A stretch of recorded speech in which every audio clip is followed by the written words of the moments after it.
They were the Firestone family, one half of America's most powerful alliance. Ford built the car, Firestone built the road.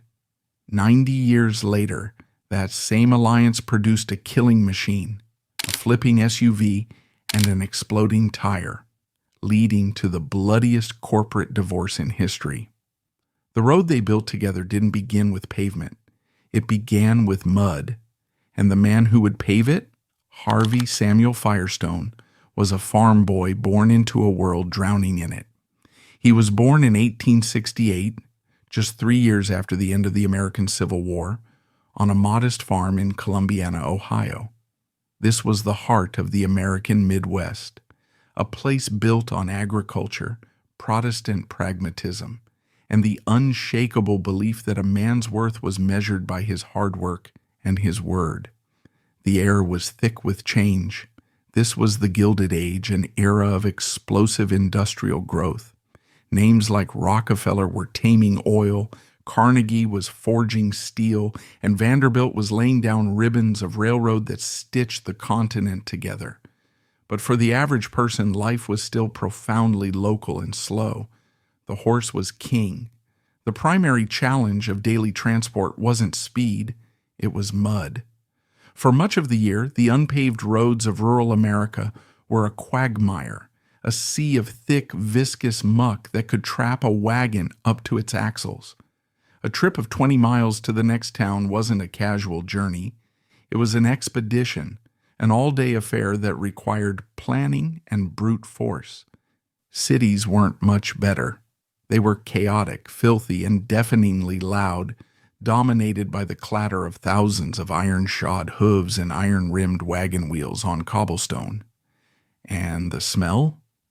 In 1890, the 150,000 horses in New York City produced over 3 million pounds of manure every single day, a problem that seemed utterly unsolvable. The world was desperate for a new way to move, if only to escape the filth and the noise. Inventors and tinkerers across the globe were scrambling to find that new way. In Germany, Carl Benz was patenting his motor wagon. In France, the Michelin brothers were experimenting with pneumatic tires for bicycles. And in America, men like Henry Ford and Ransom E. Olds were dreaming in their workshops.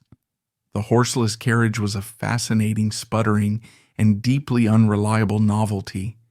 It was a toy for the wealthy, a bizarre contraption that frightened horses, broke down constantly, and was utterly useless on a typical muddy road. One of its greatest weaknesses was the very thing connecting it to the ground. Early tires were often just bands of solid rubber, offering a bone-jarring, spine-shattering ride.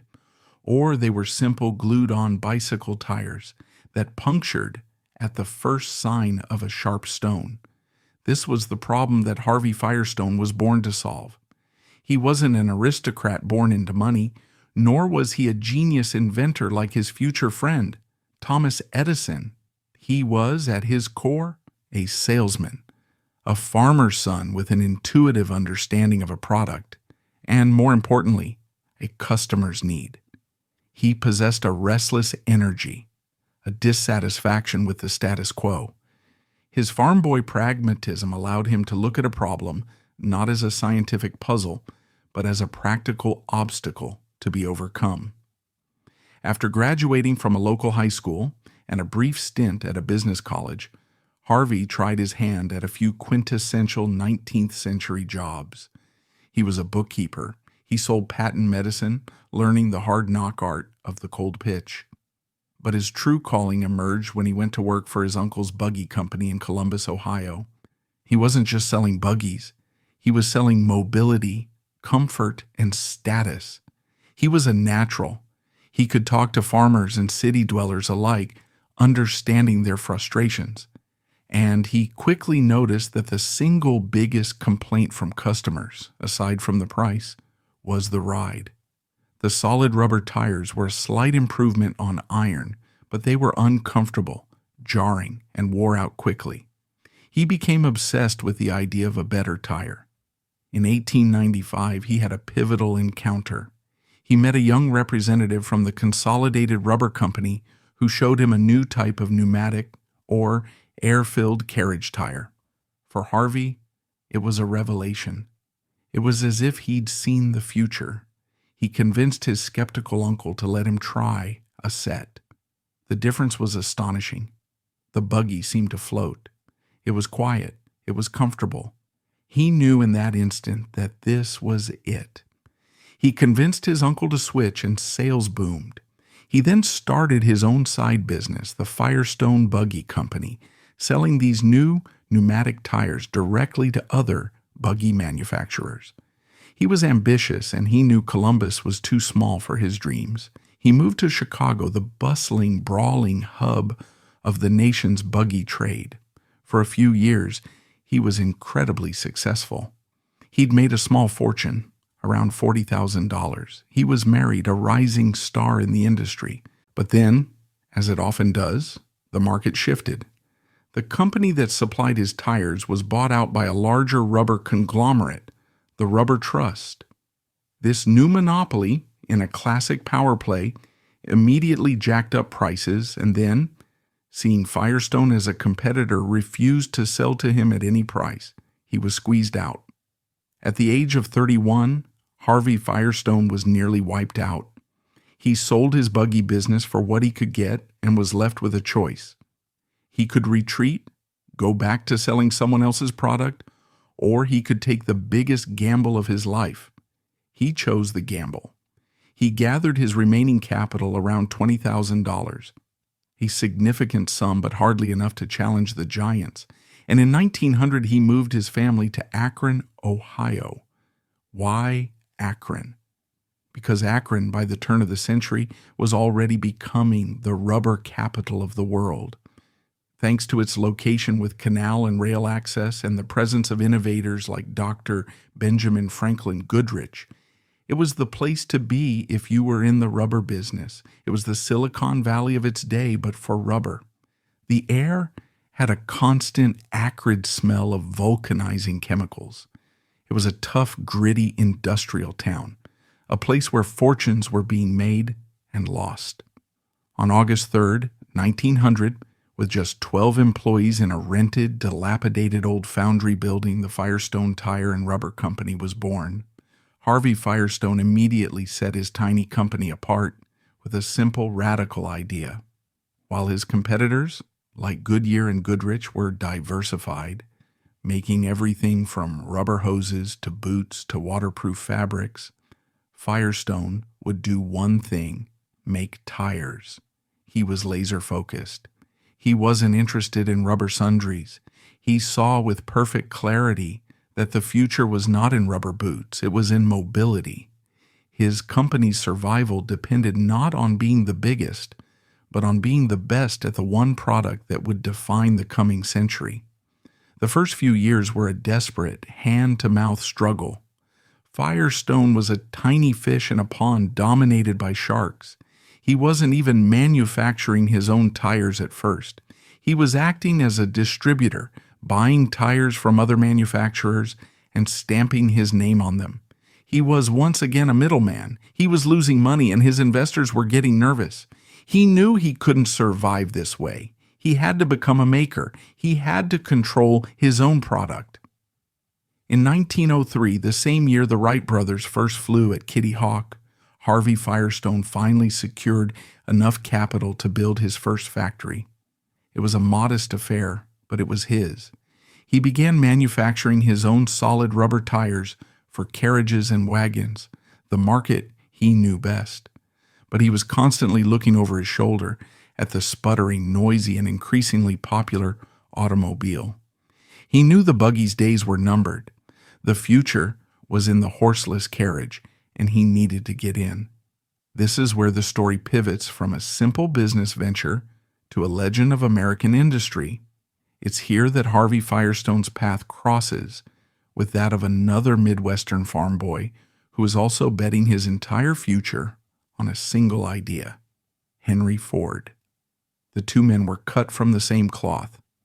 Ford, born in Michigan, was just 5 years older than Firestone. Both were practical, mechanical, and deeply distrustful of Wall Street bankers and East Coast elites. They were innovators, not financiers. Ford had started his Ford Motor Company in 1903, his third attempt at an auto company, and was looking for a reliable tire supplier for his new Model A. According to legend, the two men met at a trade show. Ford was impressed by Firestone's straightforward, no-nonsense manner. He sensed a kindred spirit, another farm boy who understood the value of a durable product. Ford placed a small early order, but the real partnership, the one that would change the world, began a few years later. Ford was quietly developing a revolutionary new car. It wasn't for the rich, it was for the common man, the farmer, the shopkeeper. It would be simple, durable, affordable, and easy to repair. He called it the Model T. To make it work, he needed thousands upon thousands of reliable, mass-produced tires at a price no one had ever met before. The story, now a cornerstone of American industrial folklore, goes that Harvey Firestone received a late-night call from a frantic Henry Ford in 1906. Ford had been let down by his current supplier. He needed an enormous order of 2,000 sets of pneumatic tires immediately. It was an order larger than anything Firestone had ever handled. It was more tires than his small factory could produce in months. It would mean retooling his entire plant, running 24 hours a day and betting the entire company's future on this one unproven car that Ford hadn't even started selling yet. Many businessmen would have hesitated, asked for a deposit, or simply said it was impossible. Harvey Firestone didn't. He recognized the moment for what it was, the hinge of his life.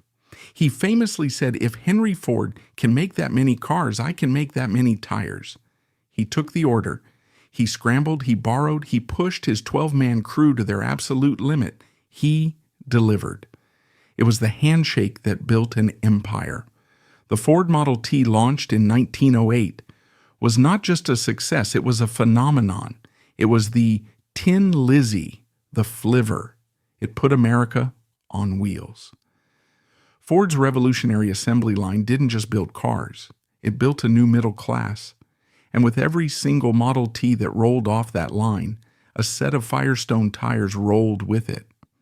Firestone's fortunes were now inextricably linked to Ford's. As Ford became the biggest, most powerful automaker in the world, Firestone became one of the biggest, most powerful tire makers. Harvey Firestone wasn't just a passenger on this ride. He was an innovator. He understood that as cars got faster and heavier, tires had to get better. He poured money into research, developing better, tougher rubber compounds and new non-skid tread patterns that offered actual grip on wet or muddy roads. His most brilliant contribution, however, was the demountable rim. Before this, if you got a flat tire, which happened constantly, you had a nightmare on your hands. You had to jack up the car, pry the punctured tire off the wooden or metal wheel rim with tire irons, patch the inner tube, wrestle the tire back onto the rim, and then hand pump it full of air. It was a sweaty, filthy, hour-long ordeal on the side of a dusty road. Firestone's idea, which he popularized, was to have the tire pre-mounted on a separate, detachable rim. When you got a flat, you simply unbolted the entire rim and tire assembly and bolted on your spare. It turned an hour of torture into a 10-minute inconvenience. It was a game changer, and it made the automobile a viable, reliable tool for the average person. Firestone wasn't just selling tires. He was selling convenience. He was selling time. The business partnership deepened into a legendary personal friendship, solidifying the Firestone dynasty's power. Harvey Firestone, Henry Ford, and Thomas Edison became inseparable, forming an elite group the press dubbed the Vagabonds. Their famous annual camping trips weren't just holidays, they were industrial summits. Around the campfire, These men effectively designed the 20th century, debating the future of manufacturing, electricity, and economics. This bond, more powerful than any legal contract, ensured that as long as Ford built cars, Firestone would supply the tires. It cemented Harvey Firestone's place as a true titan and became the bedrock of the family dynasty, a relationship to be passed down to their children. Firestone's influence continued to grow. During World War I, he saw another opportunity. With the American railroads strained to the breaking point by the war effort, Firestone launched the Ship by Truck campaign. It was a brilliant marketing move disguised as patriotism. He promoted the use of heavy-duty trucks, running on his heavy-duty truck tires, of course, for short-haul freight, freeing up the railways for long-haul war supplies. He helped create an entirely new market, the commercial trucking industry, and positioned Firestone as its dominant tire supplier. By the 1920s, the Firestone Tire and Rubber Company was a global behemoth. Harvey Firestone was one of the richest and most powerful men in the world. He had built his empire from nothing, powered by a salesman's charm, a farmer's pragmatism, and a friendship with one of the most important men in history. The Firestone name, emblazoned in its distinctive script logo, was a symbol of American quality, ingenuity, and unstoppable success. He was the undisputed king of rubber. He and his wife Idabel had 6 children, 5 sons and 1 daughter, who were now the heirs to this vast new money empire. The Firestone dynasty was established. But as the empire expanded, so did its appetites. An empire built on rubber needs a constant, secure, and cheap supply of that raw material. And by the early 1920s, Harvey Firestone had a problem. A big one. The automobile was no longer a luxury. It was a necessity. And every car needed 4 tires. The demand for rubber was insatiable, but 90% of the world's natural rubber came from a single region, Southeast Asia, primarily British-controlled Malaya, and the Dutch East Indies. This, to a man like Harvey Firestone, a man who had been squeezed by a monopoly once before in Chicago, a man who valued independence above all else, was an intolerable situation. He was at the mercy of a foreign cartel. In 1922, the British government, led by young Winston Churchill at the Colonial Office, enacted the Stevenson Plan, a deliberate scheme to restrict rubber production and artificially drive up prices. The price of rubber quadrupled almost overnight. Harvey Firestone was incensed. He saw it as extortion, a foreign power holding American industry hostage. It was a personal affront to his belief in the free market. He publicly railed against the greedy British monopoly, launching a one-man crusade. He took out full-page newspaper ads, he gave fiery speeches, and he lobbied his friends in Washington, D.C. His friend Herbert Hoover, then Secretary of Commerce, agreed. Hoover declared that America must become rubber independent. And so, Harvey Firestone, the man who built his fortune by putting America on wheels, embarked on a global quest. He launched a national campaign: Americans should produce their own rubber. He sent experts to scout locations all over the world. They looked at the Philippines, but the U.S. Congress, wary of creating an American plantation system, blocked his efforts. They looked at Mexico and parts of South America, but the conditions weren't quite right, or the land was too expensive. And then his eyes landed on a small, unique, and deeply vulnerable nation on the west coast of Africa, Liberia. It was a decision that would secure his empire's future, but it would also become its original sin, a dark bargain that decades later would seem to echo the very themes of exploitation and human cost that would one day return to haunt his company's name. Harvey Firestone's quest for rubber independence had led him to Liberia.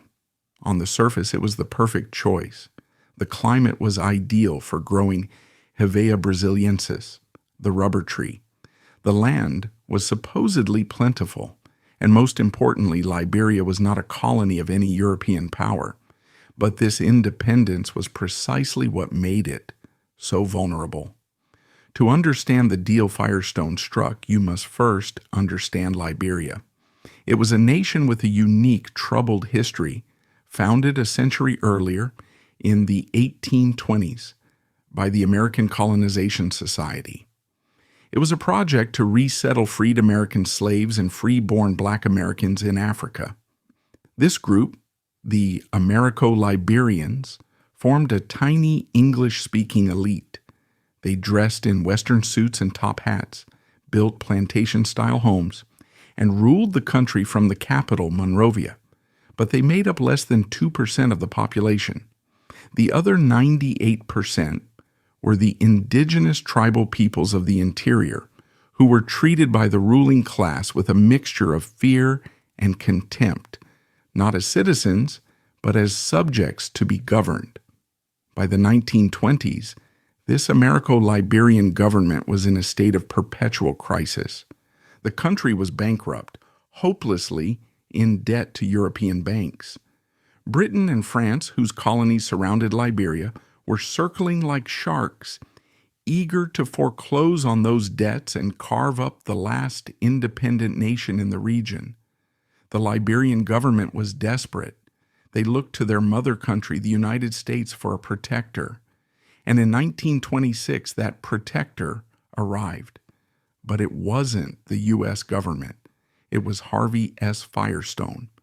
Firestone, with the full, unofficial backing of the U.S. State Department, which saw him as a tool to establish American economic dominance in the region, presented the Liberian government with an offer it couldn't refuse. It was, even by the standards of the day, a breathtakingly audacious deal. First, Firestone would lease 1 million acres of land, not 100 acres or 1,000, but 1 million. It was an area roughly the size of Lancashire, representing 10% of Liberia's entire arable land. The lease term, 99 years. The price, a pittance, just 6 cents per acre for the first 6 years, and then a tiny fraction of export taxes after that. He secured a kingdom for pennies. But the land was just one part of the deal. The second part was the true masterstroke of imperial control. Firestone insisted that the Liberian government, as a condition of the deal, accept a $5 million loan from a Firestone-controlled bank. The Liberian government, already drowning in debt, didn't even want the loan. Firestone forced them to take it. Why? Because the loan came with insidious strings attached. It was, in effect, a gilded cage. The interest rate was a high 7%. And to guarantee repayment, the loan agreement stipulated that Liberia's entire national revenue, every dollar from customs, every tax collected, would be handled not by the Liberian government, but by a general receiver of customs, a financial advisor appointed by the President of the United States. And who did the U.S. government and Firestone have in mind for this job? A Firestone company man, of course. In one single document, Harvey Firestone had seized control of Liberia's land, its finances, and its very political sovereignty. The nation of Liberia was now, in effect, a company state. It was in total debt bondage to the Firestone Tire and Rubber Company. The deal was signed. Now Firestone had to build his kingdom. The land he had leased was not empty farmland. It was dense, inhospitable, tropical rainforest. It had to be cleared. Firestone needed an army of 350,000 laborers to clear the jungle, and later to plant and tap the millions of rubber trees. But there was a problem. The indigenous people of the interior, the Grebo, the Kru, the Capelli, had no interest in this. They were subsistence farmers. They had their own villages, their own farms, their own culture. They had no need for cash and no desire to leave their homes to perform back-breaking, dangerous labor for the pitifully low wages Firestone was offering. So, the Firestone Company and its new captive Liberian government found ways to make them work. This is where the story turns from one of shrewd business to one of brutal exploitation. A system of forced labor, thinly disguised, was put into effect. The Americo-Liberian government, eager to service its new debt to Firestone, did the company's dirty work. It used its notoriously brutal military, the Liberian Frontier Force, to recruit workers. Soldiers would descend on villages in the interior, often surrounding them at night. They imposed a new hut tax on every family, a tax that was, by design, payable only in cash. Of course, the only place for a village farmer to earn cash was on the Firestone plantation. It was a closed loop of coercion. Village chiefs were also put on the Firestone payroll, paid a bounty, a few dollars a head, for each recruit they provided. Those men who refused to volunteer were often beaten, their families threatened, their homes burned. They were rounded up like cattle and marched, sometimes for weeks, from their inland homes to the new coastal plantations. Once on the plantation, life was a cycle of misery. The new sprawling rubber kingdom was given a quaint name, Harble, a portmanteau of Harvey and his wife Idabel's names. It was a name that masked a living hell. Workers were woken before dawn and toiled for 10 to 12 hours in the relentless heat and humidity. The work itself, tapping the trees, was skilled, but the real labor was in clearing the jungle, a task that was lethally dangerous. They faced snakes, tropical diseases, and collapsing trees. And the pay? It was pennies a day.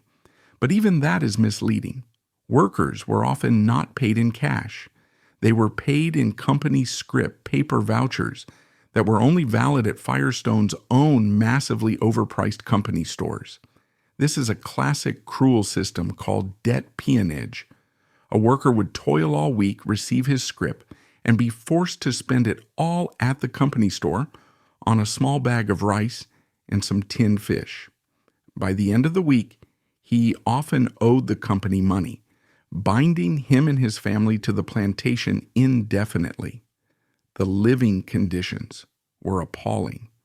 Firestone housed its workers in squalid, overcrowded shacks, often with 10 to 15 men in a single small room. Sanitation was non-existent. Clean drinking water was a luxury. Malnutrition and disease, malaria, dysentery, yellow fever, and yaws were rampant. Medical care was minimal, existing only to patch up workers enough to get them back to the trees. The plantation wasn't a workplace, it was a penal colony. It didn't take long for word to get out. American missionaries, horrified by what they were seeing, began to write letters. Journalists began to ask questions. A Black American activist and sociologist, Dr. Charles S. Johnson of Fisk University, managed to get into Liberia and conduct a covert investigation. The reports were so consistent and so horrifying that they triggered a global scandal. Finally, in 1930, the League of Nations, the precursor to the United Nations, launched a formal investigation. The Christie Commission, as it was known, spent months in Liberia, traveling the interior and interviewing workers, chiefs, and government officials. Their final report was an absolute bombshell. It was a 125-page document that shocked the world. It confirmed in dry official language the absolute worst of the rumors. It detailed a system of compulsory labor, both for public and private purposes. It described the recruiting methods of the frontier force, and it concluded in a phrase that would echo around the world that these conditions of forced labor are indistinguishable from slavery. The report was a global scandal. It directly implicated the Liberian government, accusing its highest officials, including the vice president, of participating in and profiting from what was, essentially a slave trade. And by direct, unavoidable extension, the report implicated the sole beneficiary of this slave labor, the Firestone Tire and Rubber Company.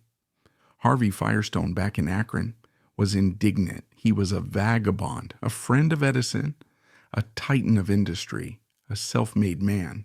He was not a slave trader. He mounted a powerful public relations defense. He argued that the League's report was exaggerated, biased, and the work of jealous European rivals. He claimed that Firestone was a force for good in Liberia. He argued that he was civilizing a backward nation. He pointed to the infrastructure he was building, the roads, the bridges, the shipping harbor in Monrovia.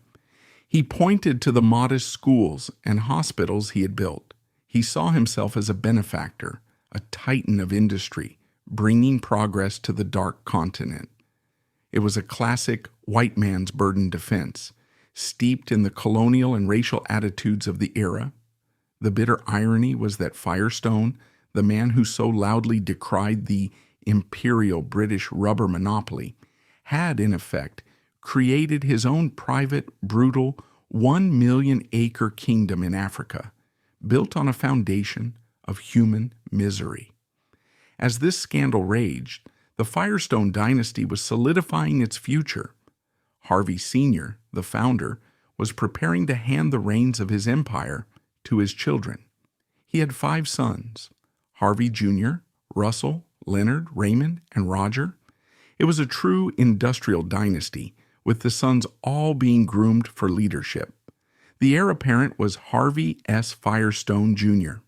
He was the one sent to Princeton, the one polished to be the new, diplomatic, and modern face of the company. And his first great test, his first major portfolio, was overseeing the Liberian plantation.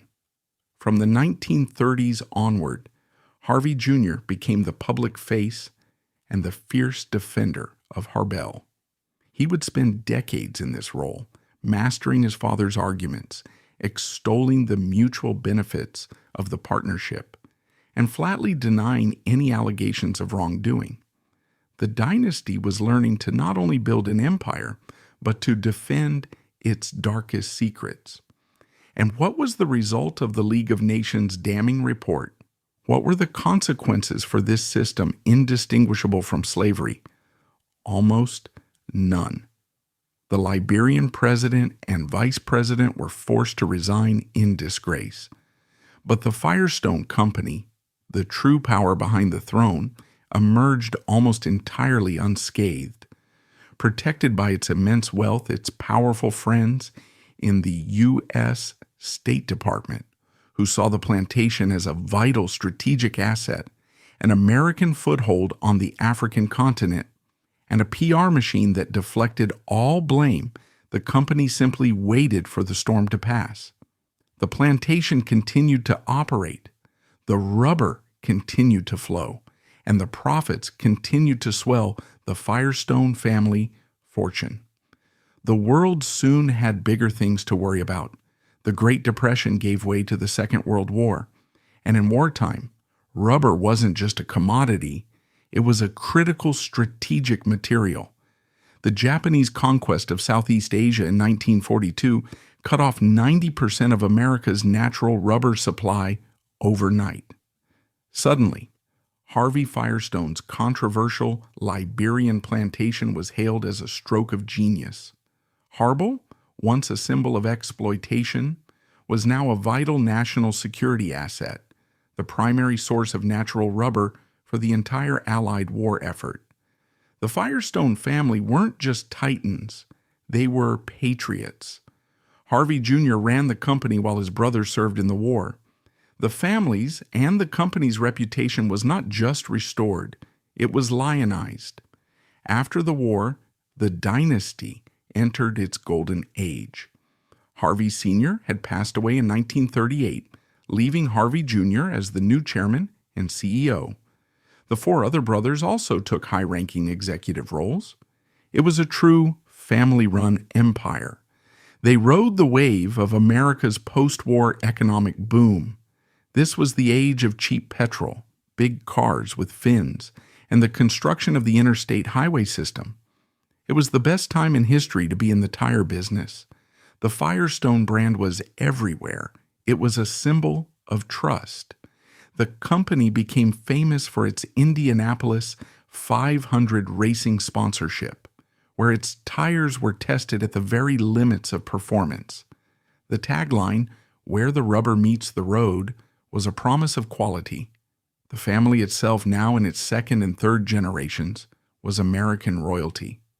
They were philanthropists, their name etched on the main library at Princeton University, on music halls, and on community parks in their hometown of Akron. The old scandal of Liberia was forgotten, a dusty footnote from a bygone era. The Firestone dynasty, led by Harvey's sons, seemed invincible. They had built their reputation on the ultimate promise that the most important thing separating your family from the hard, unforgiving road was the Firestone name. It was a promise of safety. And for decades, the public believed it. But even as the family enjoyed its peak of influence and respectability, small, almost imperceptible cracks were beginning to form in the foundation of the empire. New technologies, new global competitors, and old-fashioned corporate hubris were converging. The stage was being set for a second, far more public and far more devastating controversy, one that would strike at the very heart of the family's promise of safety. The golden age of the Firestone dynasty, like the post-war American boom it was built on, could not last forever. As the 1960s gave way to the 1970s, the world was changing. The oil crisis of 1973 sent a shock wave through the automotive industry. Suddenly, the giant gas-guzzling American cars that Firestone had shod for half a century were no longer the undisputed kings of the road. Consumers were demanding fuel efficiency. And with this shift came a technological revolution that the Firestone family was dangerously slow to embrace. It was called the radial tire. For decades, American companies like Firestone and Goodyear had built bias ply tires. They were cheap to make and comfortable, but they wore out quickly and were relatively inefficient. The French company Michelin, however, had perfected the radial tire. It was a completely different design, with steel belts and a more flexible sidewall. Radials lasted twice as long, gripped the road better, and, most critically, improved fuel mileage significantly. It was without question the superior technology. But the Firestone company, now managed by the third generation of the family, the grandsons of Harvey Sr., was complacent. They were prisoners of their own success. Retooling their massive factories for radial production would cost hundreds of millions of dollars. It was a colossal capital investment, and the family-run board, comfortable with their existing market dominance, hesitated. They saw the radial not as a revolution, but as a fad. It was one of the worst miscalculations in the company's history. When Firestone finally realized their mistake, they rushed to catch up. They launched their own flagship radial tire, a product they hoped would compete directly with Michelin and reclaim their reputation for innovation. They gave it a name that evoked their racing heritage, their sponsorship of the Indy 500, and their reputation for safety and performance. They called it the Firestone 500. The marketing was immense. It was hailed as the future of the company, the tire that would lead them into the next generation. But behind the scenes, this rush to market was creating a disaster. Firestone's engineers, inexperienced with the new radial technology and under immense pressure to get a product out the door, had cut corners. The design was flawed. The manufacturing processes in their old retrofitted plants were inconsistent. The tire, simply put, was not ready. Almost immediately after its launch in 1975, the reports began to trickle in. They were eerily similar. Drivers, often at high speed, would experience a sudden, violent vibration, followed by the sound of a small explosion. The tread was peeling off the tire, just like the skin from an orange. It was the exact same phenomenon that would become infamous 2 decades later: tread separation. The company's first reaction was not to fix the problem, but to hide it. Internally, Firestone knew it had a catastrophe on its hands. Memos later unearthed showed that executives were fully aware of the high failure rates. They knew the tire was defective, but publicly, they went on the defensive. They blamed customers. They said drivers were underinflating their tires, overloading their vehicles, or hitting curbs. They treated each failure as an isolated incident, a case of driver error.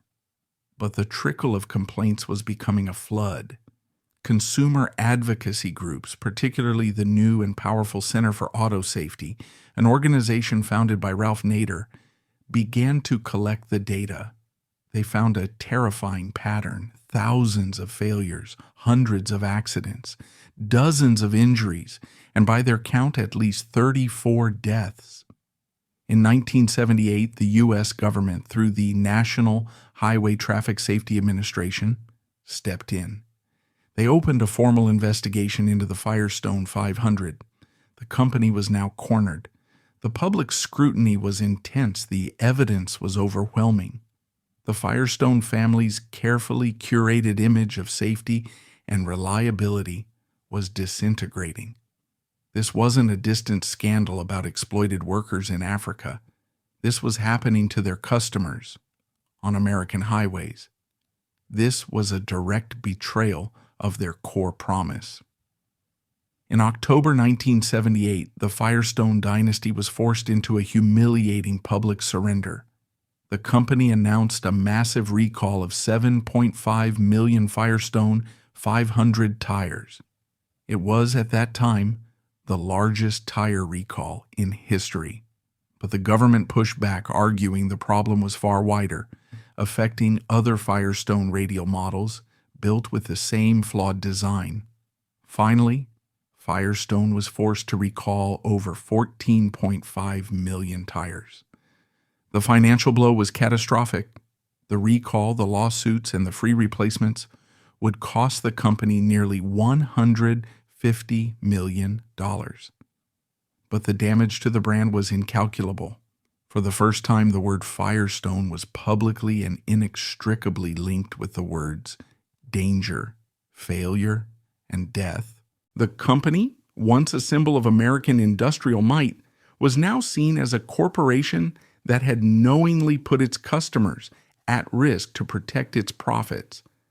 The parallels to the modern-day Explorer crisis are chilling.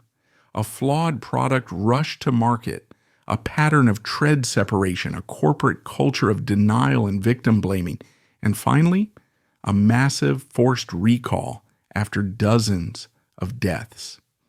The Firestone 500 scandal was the perfect dress rehearsal for the disaster to come. The Firestone 500 recall was a blow from which the Firestone family would never fully recover. The company, which had dominated the 20th century, entered the 1980s hemorrhaging money. The $150 million loss from the recall, combined with their lateness to the radial market, had crippled them. They were losing market share, not just to Michelin, but to their old rival, Goodyear, who had managed the radial transition more effectively. The company was in a death spiral. To save costs, they began closing factories, many of them in their hometown of Akron, Ohio. The city that had been the rubber capital of the world, the city the Firestone family had helped build, was hollowed out. Tens of thousands of workers who had given their lives to the company were laid off. The family dynasty was retreating, its empire crumbling. The third generation of Firestones, the grandsons of the founder, were now seen as having squandered their inheritance. They were perceived as pampered heirs who, unlike their pragmatic, hard-working grandfather, didn't have the vision or the grit to navigate the new global economy. The company was bleeding, and the sharks were beginning to circle. By 1988, the Firestone Tire and Rubber Company was a shadow of its former self. It was a wounded giant, and it was in play. The first bid came from an unexpected quarter, an Italian financier named Carlo de Benedetti. He partnered with Pirelli, the Italian tire maker, to launch a hostile takeover bid. The Firestone family and the company's board were horrified. The idea of their all-American company being carved up by a European corporate raider was unthinkable. Desperate, they looked for a white knight, a friendly rescuer who would save them from Pirelli. And they found one. His name was Akio Tanemoto, the president of the Bridgestone Corporation of Japan. Bridgestone, a massive and highly profitable company, had long wanted a major foothold in the American market. Firestone, even in its weakened state, offered a vast network of factories, distributors, and, most importantly, a brand name that, despite its recent troubles, was still an American icon. In a stunning move that sent shockwaves through the industry, Bridgestone made a counteroffer. It wasn't a hostile bid, it was a friendly one. They offered $2.6 billion, a price that was far above the company's actual market value. They weren't just buying a company, they were buying a legacy. In May 1988, the deal was done. The Firestone Tire and Rubber Company, after 88 years of continuous family leadership and control, was sold. The Firestone dynasty, one of the great American industrial families of the 20th century, was officially over. The family members, including the founder's numerous grandchildren and great-grandchildren, walked away with unimaginable wealth. The sale made them one of the richest families in America, their fortunes secured for generations. But they had lost their empire. The name on the factories no longer belonged to them. Bridgestone took control and began a long, difficult, and expensive process of integration. They pumped billions into the old Firestone plants, modernizing them, introducing Japanese quality control techniques, and trying to repair the damage of the last 2 decades. And as the 1990s dawned, the new Japanese owners were determined to leverage their most valuable new asset, the historic century-old relationship with the Ford Motor Company. And what a time to do it. The American auto market was undergoing another revolution. A new type of vehicle, the sport utility vehicle, was exploding in popularity.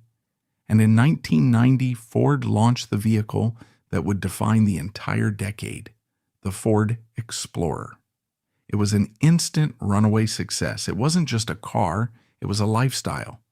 It was the perfect symbol of suburban affluence and rugged adventure. The Explorer quickly became the best-selling SUV in the world, and Ford was making an estimated $10,000 in pure profit on every single one it sold. It was a cash cow of monumental proportions. And, in a continuation of the historic partnership forged by Henry Ford and Harvey Firestone around a campfire 80 years earlier, the vast majority of these new Ford Explorers rolled off the assembly line, shod with Firestone tires. But this was no longer a partnership of 2 families. This was a corporate contract between 2 global Goliaths, Ford and the new Bridgestone-owned Firestone. And the tires that Bridgestone/Firestone was supplying for this all-important vehicle were not their top-of-the-line products. They were models like the Firestone Radial ATX, and later the Wilderness AT.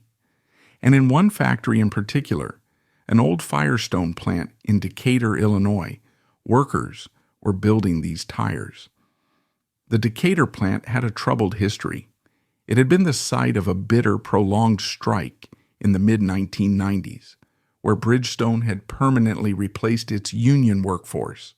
Morale was low, quality control was inconsistent, and it was here, in this troubled factory, that the seeds of the greatest disaster in automotive history were being planted, one defective tire at a time. The Firestone family was gone, but their name, their legacy, and the ghosts of their past failures were all still there, fused into the rubber, waiting for the right conditions, a hot day, a high-speed motorway, and a top-heavy SUV to explode into the public consciousness. In the 1990s, if the American dream was a vehicle, it was the Ford Explorer. Launched in 1990, it wasn't just a car, it was a cultural phenomenon. It was the sport utility vehicle, and it perfectly captured the spirit of the age, a desire for safety, adventure, and suburban status. It was the family car, the off-road warrior, the symbol that you had arrived, and it was a gold mine. For the Ford Motor Company, the Explorer was a cash-printing machine. Built on the cheap existing chassis of the Ford Ranger pickup truck, but sold for a premium, each Explorer that rolled off the line generated an estimated $10,000 in pure profit. It quickly became the best-selling SUV in the world, and its success powered Ford through the entire decade. And, in a powerful echo of the past, a continuation of the most legendary partnership in automotive history, the vast majority of these millions of Explorers came equipped as standard with Firestone tires. But this was not the Firestone of Harvey Sr. and Henry Ford. This was not a partnership of two loyal families. The Firestone family was gone, bought out. The company was now Bridgestone/Firestone, a subsidiary of a Japanese giant, and the contract with Ford was a massive multi-billion-dollar corporate agreement. And the tires Firestone was supplying for this all-important vehicle, primarily the Firestone Radial ATX and the new Wilderness AT, were being produced in factories all over the country. One of these factories was the old troubled plant in Decatur, Illinois. This was the plant that had been at the center of a bitter multi-year strike in the mid-1990s, a strike in which Bridgestone had taken the aggressive step of permanently replacing its striking union workforce. The new non-union and often inexperienced replacement workers were, according to later investigations, struggling with old equipment and inconsistent quality control. It was here and at other Firestone plants that a deadly combination of flawed design, questionable materials, and manufacturing inconsistencies was creating a time bomb that was being bolted onto millions of the most popular family cars in America. The first whispers of trouble didn't come from Florida or Texas. They came from the desert. In the early and mid-1990s, Ford began receiving a steady, troubling stream of reports from its overseas divisions. In Saudi Arabia, in Venezuela, in parts of South America and Africa, Ford Explorers were involved in an unusually high number of horrific, high-speed rollover accidents. Ford sent its own engineers to investigate. They found the wreckage and they found the common denominator, a blown Firestone tire. The tread, the groove part of the tire, was simply peeling off the casing, a catastrophic failure known as tread separation. But Ford's response was not to sound a global alarm. It was to contain the problem. Quietly, secretly, and without alerting the American public, Ford began replacing Firestone tires on Explorers in those foreign markets. In Venezuela, for example, they started swapping them for Goodyear tires.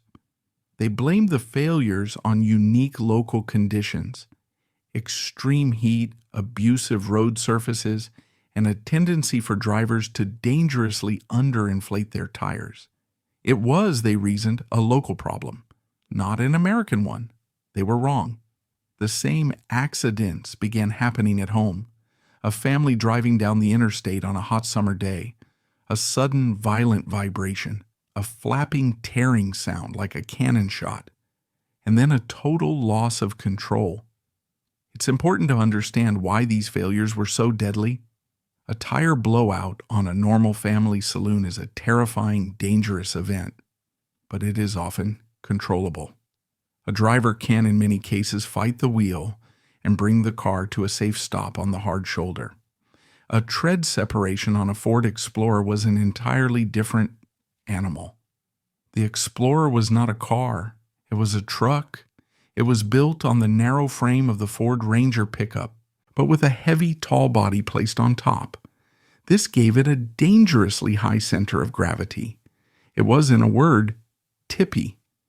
When a Firestone tire on an Explorer experienced a tread separation at 70 miles per hour, the steel-belted tread didn't just disappear, it would peel off and in a split second begin to flail violently like a giant metal-reinforced whip.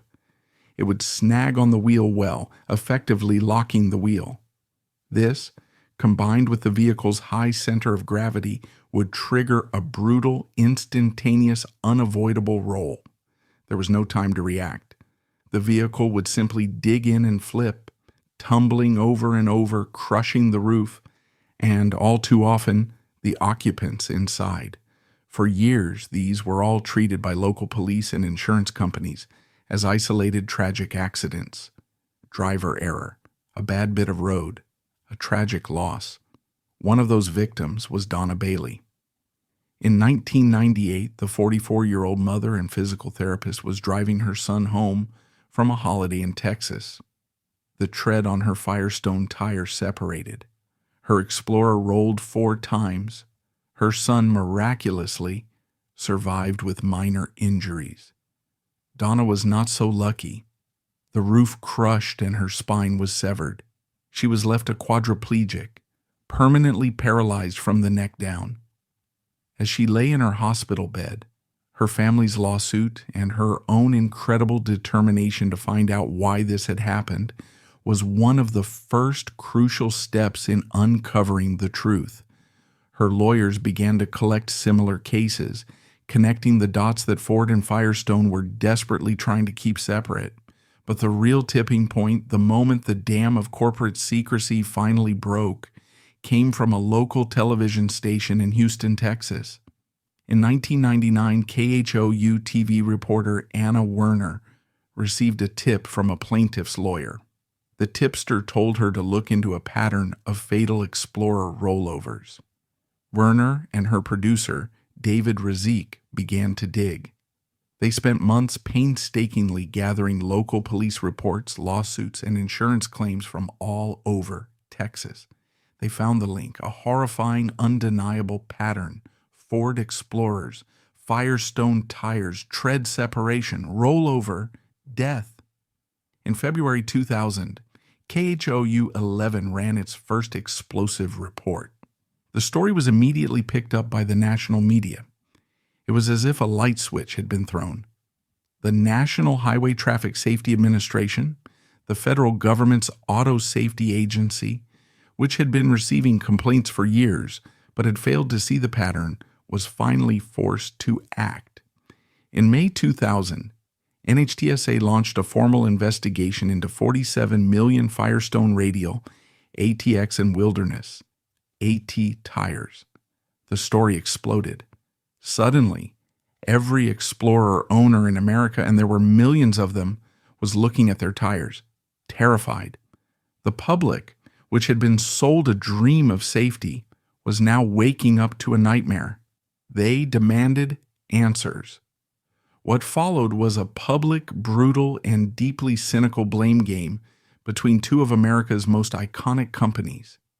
The historic marriage of Ford and Firestone, the friendship of Henry and Harvey, was over. The divorce was going to be ugly, and it was going to be televised. It all came to a head in a series of dramatic televised congressional hearings. On one side sat the new, hard-charging CEO of Ford, Jacques Nasser. On the other sat Masatoshi Ono, the grim-faced chairman of Bridgestone. The gloves were off. Ford fired first, and they fired hard. Jacques Nasser, in front of Congress, essentially declared his company an innocent victim. He presented charts showing the problem was 100% Firestone, a fatally flawed tire. But this was a calculated lie. What Nasser didn't tell Congress was that Ford's own engineers knew, long before it ever went on sale, that the Explorer had a serious stability problem. Built on the cheaper Ranger pickup chassis, it was dangerously tippy. Management had brushed aside proposals to widen the vehicle, deeming them too expensive and a delay to launch. Ford had knowingly signed off on an unstable design. Then Firestone fired back. Their argument was just as terrifying. The tires were fine. The car was the problem. They claimed that in a desperate effort to make the harsh, unstable Explorer ride more smoothly, Ford had made a fatal recommendation. They told customers to inflate the tires to only 26 psi. And on this point, Firestone was absolutely right. 26 psi is dangerously low for a heavy vehicle. It was a technical cover-up by Ford to mask the Explorer's handling flaws. But it was also a death sentence. It cooked the tires from the inside out, degrading the very glue holding them together. But Firestone's claim that their tires were fine was also a lie. In their rush to land the massive Ford contract, they had churned out cheap tires with a weak belt-edge design and subpar adhesives, especially from that troubled Decatur plant. This was the perfect deadly storm. It wasn't the car or the tire. It was a conspiracy of convenience. Ford built an unstable vehicle and needed a cheap, soft tire to mask its flaws. Firestone supplied a cheap, shoddy tire that couldn't handle the heat Ford's 26 psi recommendation generated. For nearly a decade, both companies saw the warning signs from overseas and chose to play a game of statistical chicken with their customers' lives.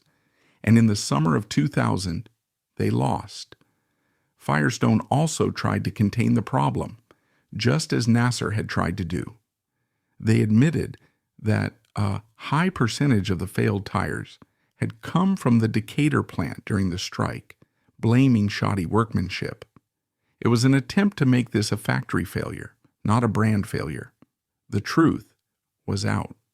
It wasn't the car or the tire, it was both. But in the immediate, terrified aftermath of the congressional hearings, that complex truth was irrelevant. All that mattered was fear. The American public, which had bought millions of the nation's most popular family vehicle, felt profoundly and personally betrayed. A panic set in. In August 2000, just before the damning congressional hearings, Bridgestone/Firestone had announced a voluntary recall of 6.5 million Firestone Radial ATX and Wilderness AT tires. It was a logistical nightmare. The company was completely unprepared for the wave of demand. Tire centers were overwhelmed. There weren't enough replacement tires. Customers were told they would have to wait weeks, even months. Imagine the terror. You are a parent. You have a Ford Explorer in your driveway. You've just been told in the most dramatic way possible that the tires on your car, the car you use to drive your children to school, are ticking time bombs. And now you're being told you have to wait. People were frantic. Some refused to drive their cars at all, leaving them parked as monuments of fear. Others drove, but with a white-knuckled terror, flinching at every bump in the road. For Ford, the situation was untenable. The Explorer was their golden goose, and its reputation was being murdered. Firestone's bungled recall was, in their eyes, just another failure. Ford CEO Jacques Nasser, seeing an opportunity to finally, decisively, cast Ford as the victim and the savior, made a calculated and brutal move. In May 2001, 9 months after Firestone's initial recall, Ford cut the cord. Nasser held a press conference and announced that Ford unilaterally would be launching its own recall. They would, at their own expense, replace all 13 million Firestone Wilderness AT tires still on their vehicles. It was a $3 billion gamble, but it was more than a recall. It was a declaration of war.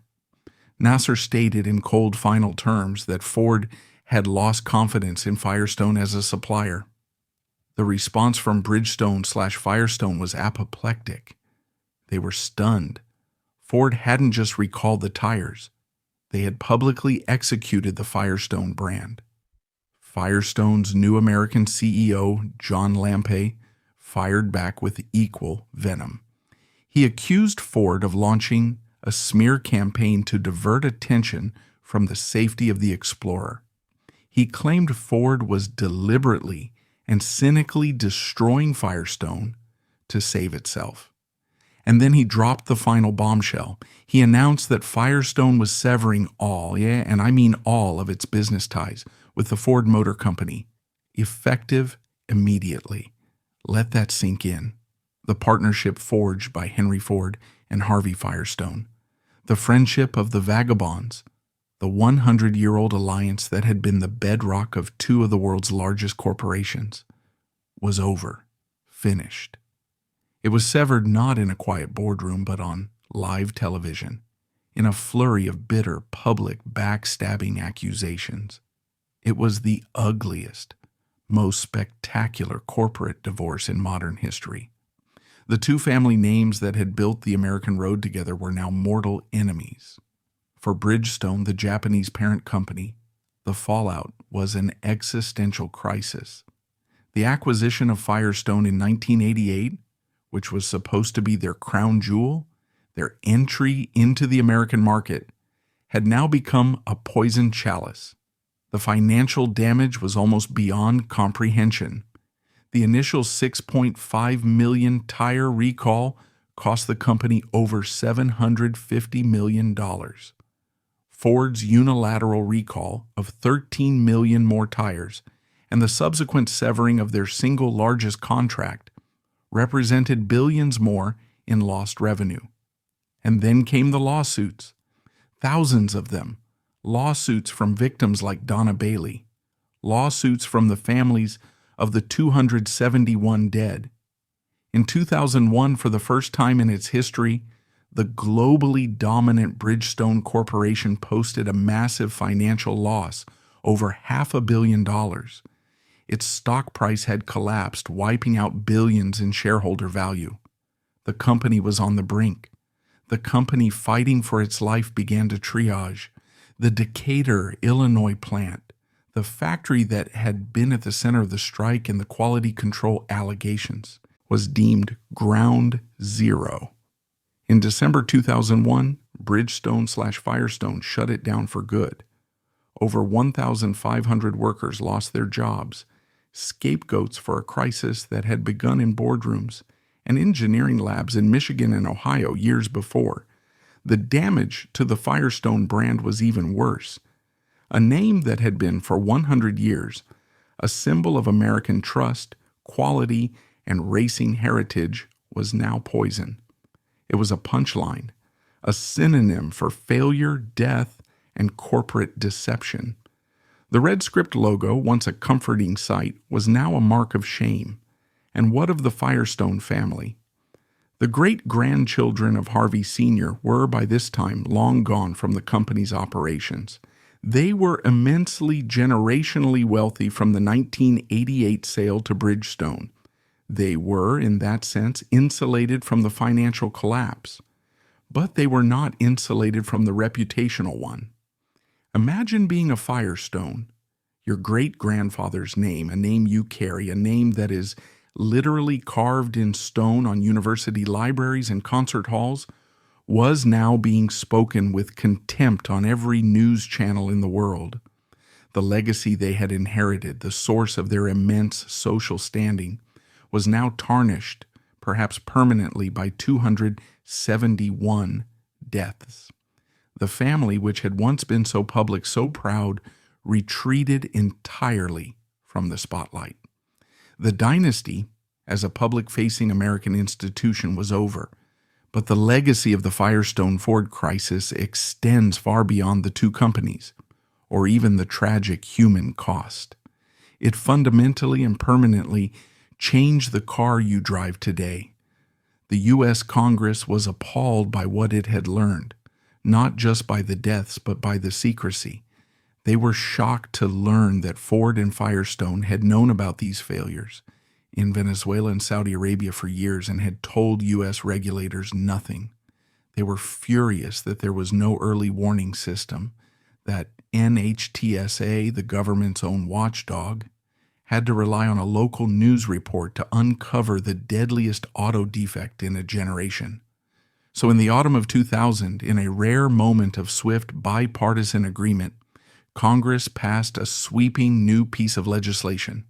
It was called the TREAD Act. TREAD.